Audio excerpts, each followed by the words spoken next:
السلام عليكم ورحمة الله وبركاته. ازيكم يا حبايب قلبي؟ عاملين ايه؟ يا رب دايما تكونوا بخير وفي احسن حال. معاكم طبعا في يوم جديد وفيديو جديد. وفيديو النهاردة عايزة اقول لكم يا حبايبي، الطريقة النهاردة وصفتنا سهلة جدا وبسيطة، وبجد هتكون سهلة جدا ليك، وتنفعك بقى في احلى العزومات وفي المناسبات وفي اي وقت، وتشرفك، وفي نفس الوقت حبايبي مش متعبة خالص ليكي. احنا معانا هنا زي ما حضراتكم شايفين كده حبايبي، دي فخدة كده ضاني.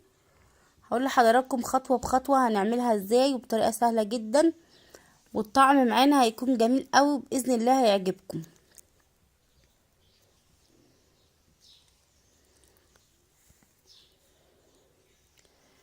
هنا بقى حبايبي بوريكم برضو حجمها علشان تشوفوا بالظبط بالتفاصيل. وطبعا هنا الدهن اللي محطوط عليها ده انا مش هشيله، هسيبه زي ما هو كده حبايبي علشان يديها يطعمها ويديها طعم حلو. طبعا بيسيح كله في الشوية وما بتبقاش سمينة هي ما شاء الله عليها مش سمينة خالص وجميلة جدا، ما فيهاش الا طبقة بسيطة كده على الوش من الدهن. وهنجيب بقى السكينة بتاعتنا ونفتح الفخدة كده زي ما حضراتكم شايفين حبايبي، علشان بقى ايه اما نعمل التتبيلة الحلوة بتاعتنا تدخل في كل اللحم ده وتبقى طعمها حلو جدا وتدينا تيست عالي كده. يا ريت اللي بيشوفني لاول مره ما ينساش الاشتراك في القناه وفعل زر الجرس ويدوس على كلمه الكل علشان كل ما انزل فيديو يتفرج عليه.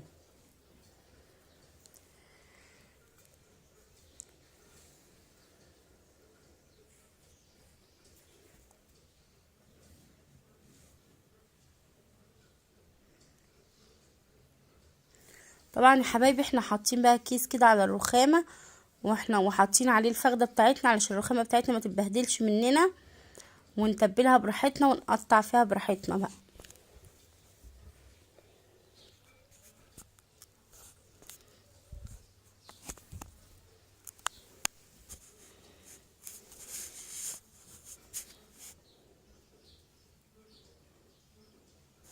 ونغرز كده برضو حته اللحمه دي كده بالسكينه حبايبي علشان برضو تشرب من التتبيله بتاعتنا ويبقى طعمها جميل كده.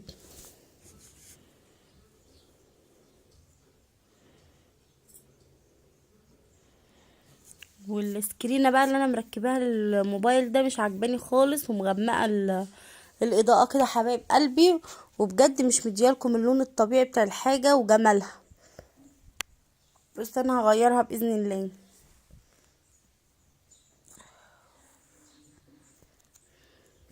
وعلى الناحيه التانية كده برضو بنفس التفتيحات. وعايزه اقول لكم برضو الفيديو اللي انا كنت ظاهره فيه مع حضراتكم برضو من الموبايل مش جايب الشكل على الحقيقه كده، و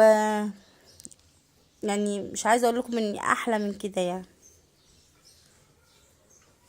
بس الكاميرات ساعات بتظلم وبالاخص ان انا ما عنديش مش مركبه اضاءات ولا اي حاجه زي ما قلت لحضراتكم قبل كده.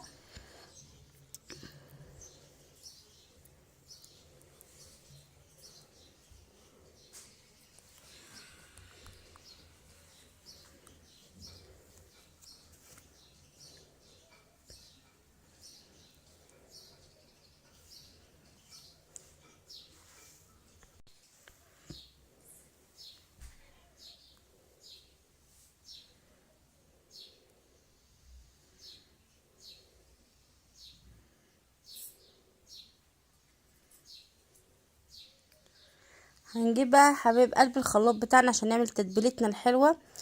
معانا بقى هنا كده صوص صويا حبايبي، وهنا دبس الرمان. وهقول لحضراتكم البديل لكل ده ايه لو مش متوفر عندكم، وبرده الطريقه هتبقى هايله معاكم وبجد النتيجه هتبقى حلوه جدا. وهنا بقى خل التفاح، وهنا بديل الليمون، وهنا مستردة،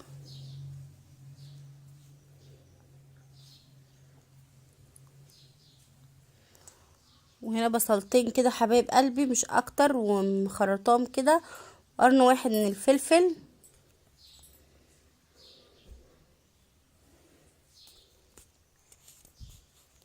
هنجيب بقى الخلاط بتاعنا وننزل بقى بالبصل بتاعنا ده والفلفل، حاجة بسيطة جدا من المية.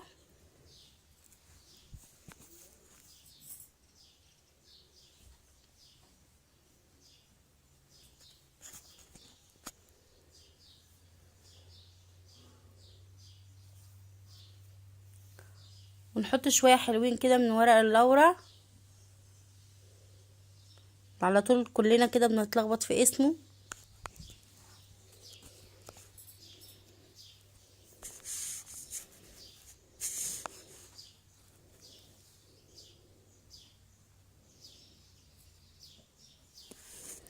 ونص معلقة حبايبي من السماق، ده موجود في كل حتة حبايبي عند العطارين، مخصص للمشويات، يعني بيبقى جميل جدا في المشويات.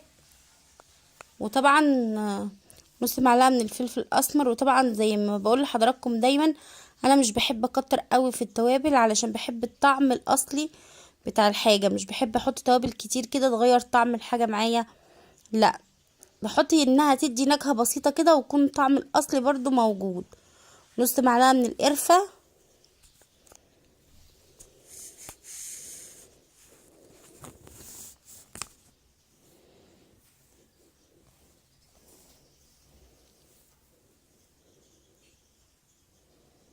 ونص معلقة من البابريكا،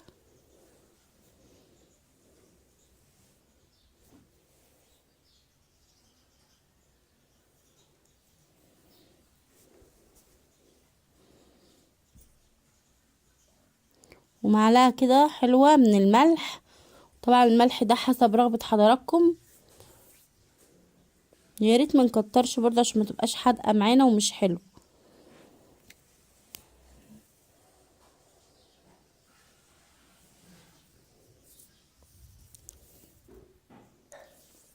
نحط هنا بقى حبايبي معلقة من بازيل الليمون، وده طبعا بديله انكم تعصروا نص ليمونة كده حبايبي، وهيديكوا نفس الطعم بالظبط.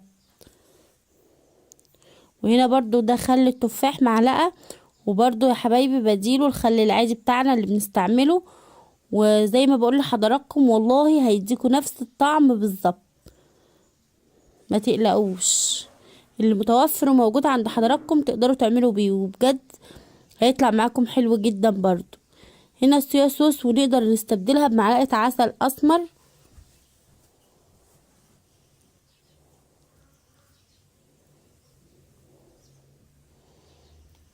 وده دبس الرمان يا حبايبي، ممكن برضو ما نحطوش لو مش متوفر عندنا. ونحط معلقة برضو من العسل الابيض مع العسل الاسمر، هيدينا نتيجة حلوة جدا.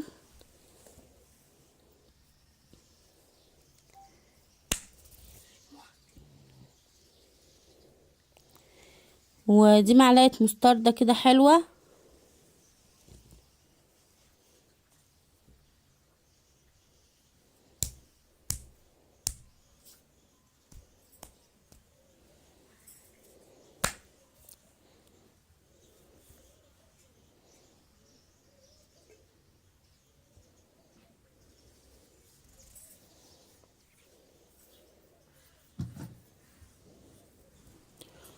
معلقتين من الصلصة حبايبي،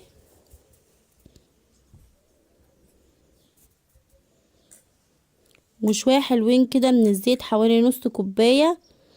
الزيت بيطريها كده ويخليها حلوة معانا.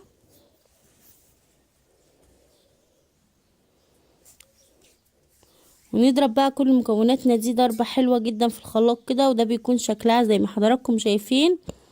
وبجد عايزة اقول لكم ريحتها بتبقى تحفة وطعمها حكاية.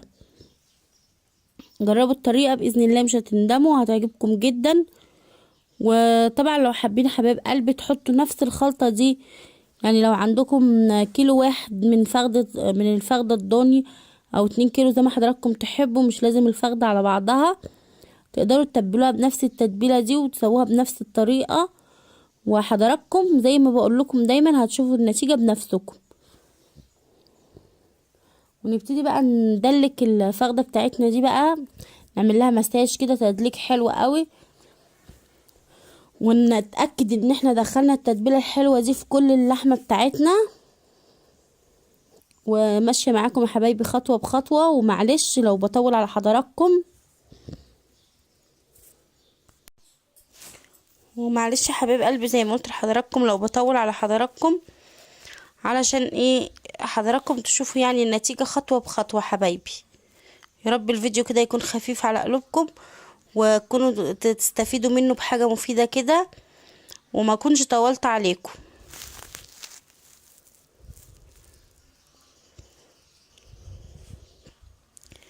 زي ما قلت لحضراتكم هندلكها كويس جدا من كل الاتجاهات كده، ونتأكد في المكان اللي احنا قطعناه كده ندخل التتبيلة فيه علشان تشرب منها كويس.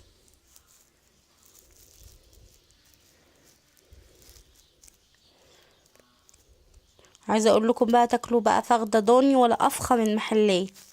جربوا الطريقه وحضراتكم هتحكموا بنفسكم. يا ريتكم كده كنتوا معايا حبايبي ونروقكم، وتقولي لي ايه رايكم كده.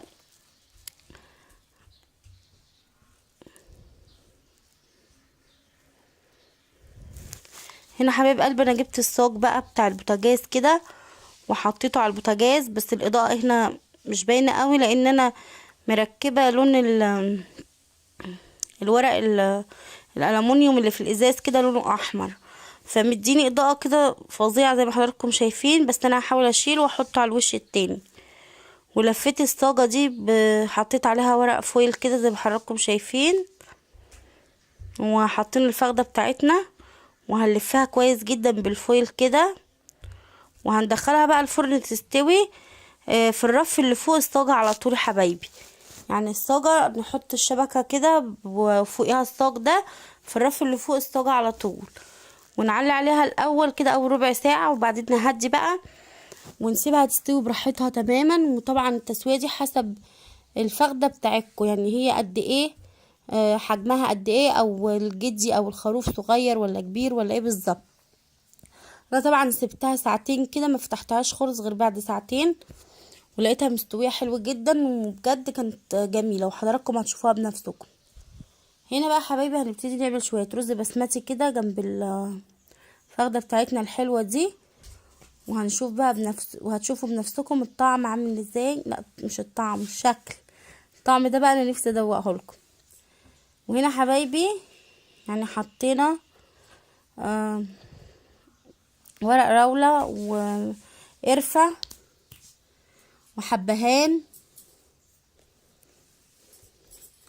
ونزلناهم مع السمنة بتاعتنا دي. وطبعا السمنة دي حسب كمية الرز اللي هنعملها، وسيبنا السمنة تسخن شوية، السمنة بلدي دي يعني حبايبي. وطبعا حسب رغبتكم برضو تقدروا تعملوا بأي نوع سمنة انتوا عايزينه، لحد ما ريحة التوابل بتاعتنا دي ورق الراولة والحبهان والقرفة طلعت كده وريحتها بقت جميلة. نزلت بالزبيب يا حبايبي، ياخد تشويحة بسيطة كده ريحة، ويكون بقى غسلة الرز بتاعي كويس جدا. وطبعا انا نقعيه نص ساعة قبل ما اعمله، ونزلت بيه كده حبايبي وهشوحه تشويحة كويسة جدا. وحطيت معلقة كمان من السمنة علشان كان محتاج تاني يعني كمية الرز عندي.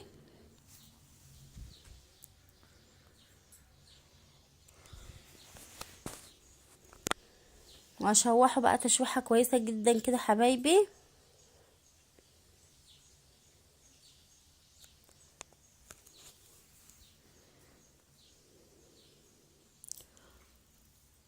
احط عليه بقى بودرة زعفران، لو مش متوفر عندكم بودرة زعفران تقدروا تحطوا كاري او كركم، ونقلب كده كله ندمجه في بعضه علشان يدينا اللون الحلو اللي احنا عايزينه. وطبعا برضو في بعض الناس بتحب شويه يبقى ابيض كده وشويه يبقى اصفر، لو حابين تعملوا كده مفيش مشكله. وهنا بقى هحط مكعبين من الماجي علشان انا مش متوفر عندي شوربه اسقيها بيه. طبعا الرز الوحيد اللي بسقيه بشوربه بيبقى طعمه جميل جدا هو الرز البسمتي. اي نوع رز تاني ما بحبش اسقيه بشوربه، لكن الرز البسمتي لما بيتسقي بشوربه بجد بيبقى طعمه جميل جدا. وبرده كده والله كان طعمه حكايه ان انا سقيه بميه. واحط بقى الملح بتاعي طبعا، والملح زي ما بقول لحضراتكم دايما حسب رغبتكم. وهنا بقى سقيته وكنت غاليه ميه كده على النار، وسقيت الرز بتاعه، لازم المية تكون مغلية. وشايفين بقى السقية العقد بتاع الرز حبايبي، يعني عالي عن الرز حاجة بسيطة جدا، المية عالية عن الرز حاجة بسيطة مش كتير. ونظبط بقى الملح بتاعنا ونسيبه يغلي غلوتين كده على النار غلوة، ونهدي عليه ونسيبه يستوي براحته جدا. وهنا بقى ده كان شكل الفخدة كده لما طلعتها بقى من الفرن، وشايفين جمالها بقى وشكلها وتسويتها، يعني اللحمة طلعت فوق كده عن العظم بجد، كانت جميلة جدا. ريحتها كانت قلب الشقة، كانت مخليها كده ريحتها حلوة قوي وطعم حكاية. شايفين العظم باين كده حبايبي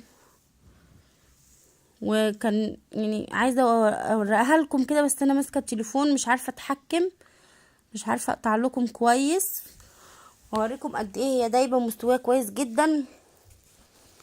وده كان شكل التقديم بتاعنا حبايبي. وكان شكل غدانا النهاردة اكل سهلة وبسيطة، وزي ما قلت لحضراتكم تقدروا تعملوها في اي عزومات تشرفك او في اي مناسبات.